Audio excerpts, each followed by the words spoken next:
朴义是一个住在船里的独行侠。这天，他的门口出现了一盆黑色郁金香，这意味着他接到了成为杀手的第一单生意。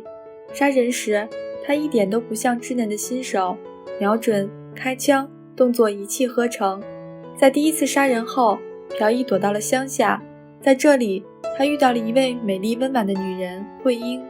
惠英是一位画家，和爷爷一起住在阿姆斯特丹。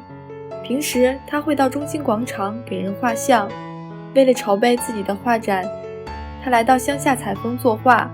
朴义厌恶自己身上的火药味儿。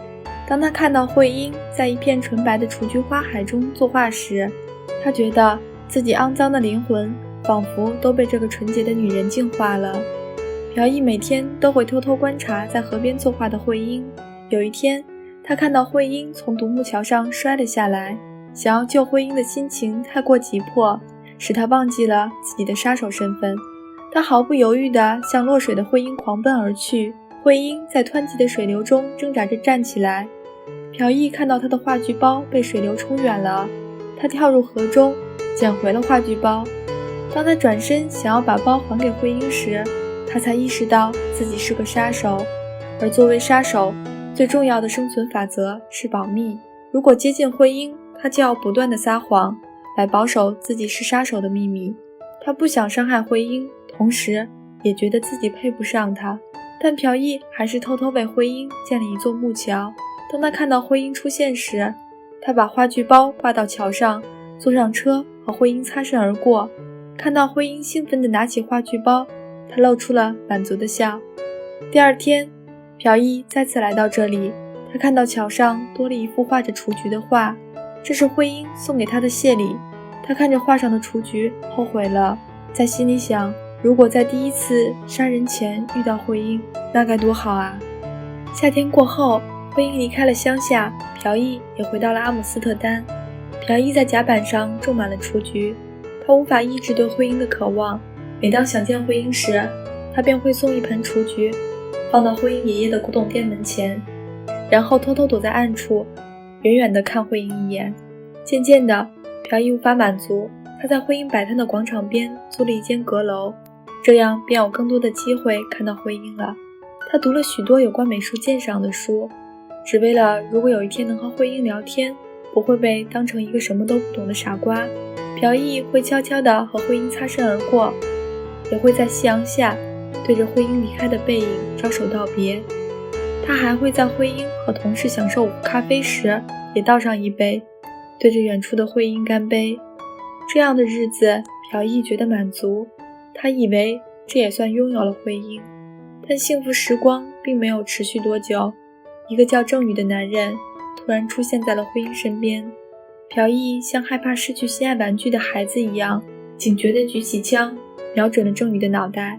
朴义眼睁睁看着惠英为郑宇擦去脸上的碳铅印，他眼中充满了嫉妒，手指缓缓扣动扳机，但直到郑宇走远，他都没有按下去。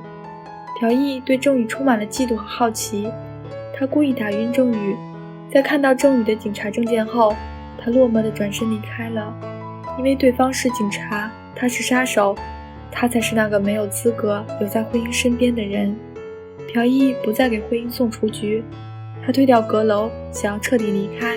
就在他最后一次望向在和郑宇约会的惠英时，他看到一群持枪的可疑人向他们走去。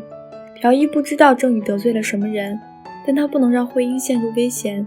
他举起枪，可疑人一个个倒在他的枪口下，最后他将枪口对准了郑宇的脑袋。如果现在开枪，他就可以像以前一样默默地拥有惠英了。但他希望惠英幸福，在嫉妒心的驱使下，他只是打伤了郑宇。与此同时，惠英在一片混乱中意外中弹。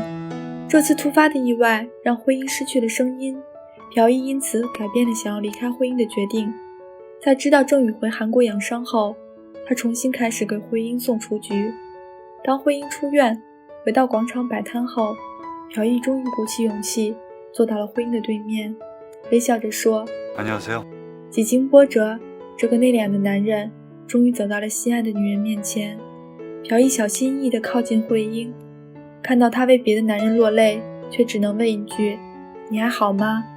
他笨拙地爱着慧英，尽管知道他爱着别人，但依然拼尽全力对他好。在慧英第一次约他吃饭时，为了不让慧英等太久，他速战速决完成一单。当他气喘吁吁跑回来，将一束刚买的雏菊送给慧英时，他收到了慧英的卡片。他满怀期待地打开，却看到慧英在上面写道：谢谢你对我这么好，对不起，我已经爱上别人了。为了不给慧英负担，也为了能继续留在慧英身边，朴义故作轻松地对慧英说：我只是喜欢你的话，只想和你成为朋友。这是实话也是谎话，他爱慧英，但却只能和她做朋友。单纯的慧英相信了朴义的谎话，他带朴义来到画室，给他讲了桥和画的故事。朴义这才知道，原来慧英一直在等那个为他建桥送他雏菊的男人，但一切都晚了，因为慧英以为做这一切的人是郑宇。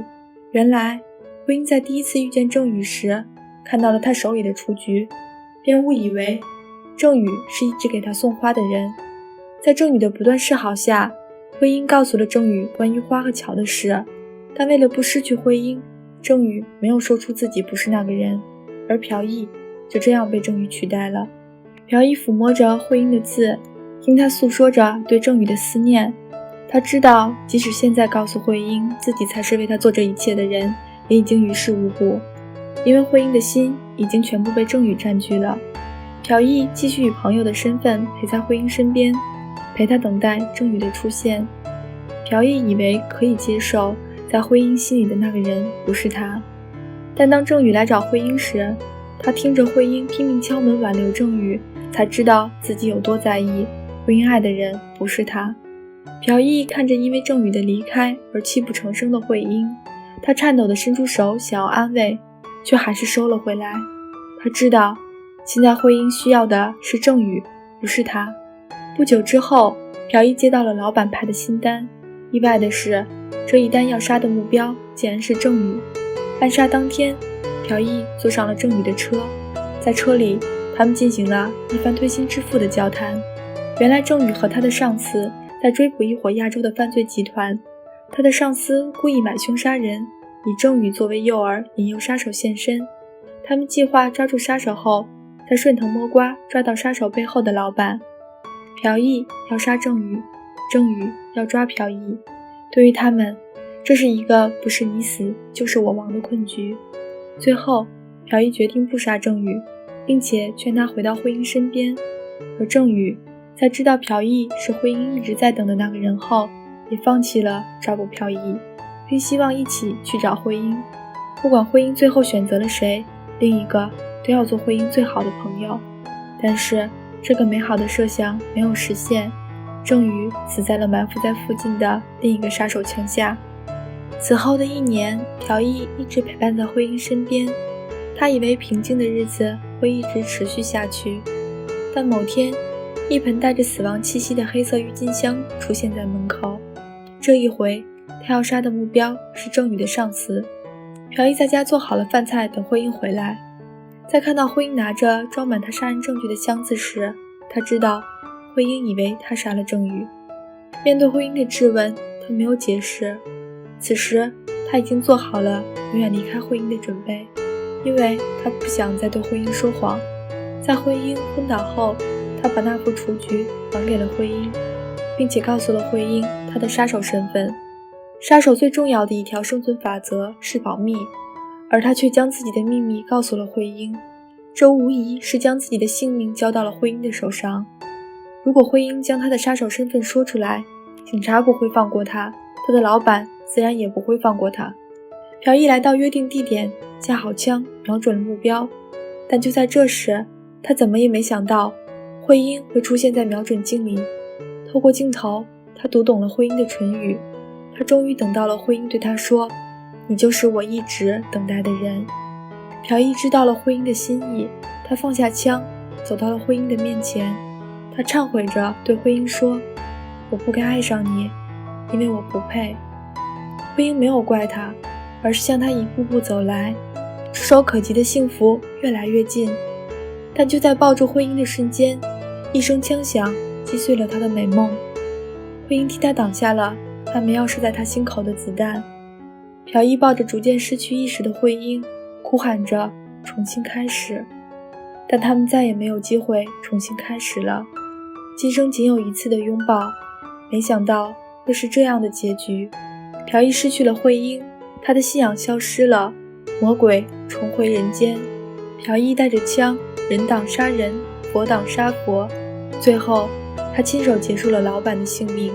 至此，一切终于结束了。不敢说的话只能烂在心里，不能爱的人只能放在心上。我是二欢，咱们下期见。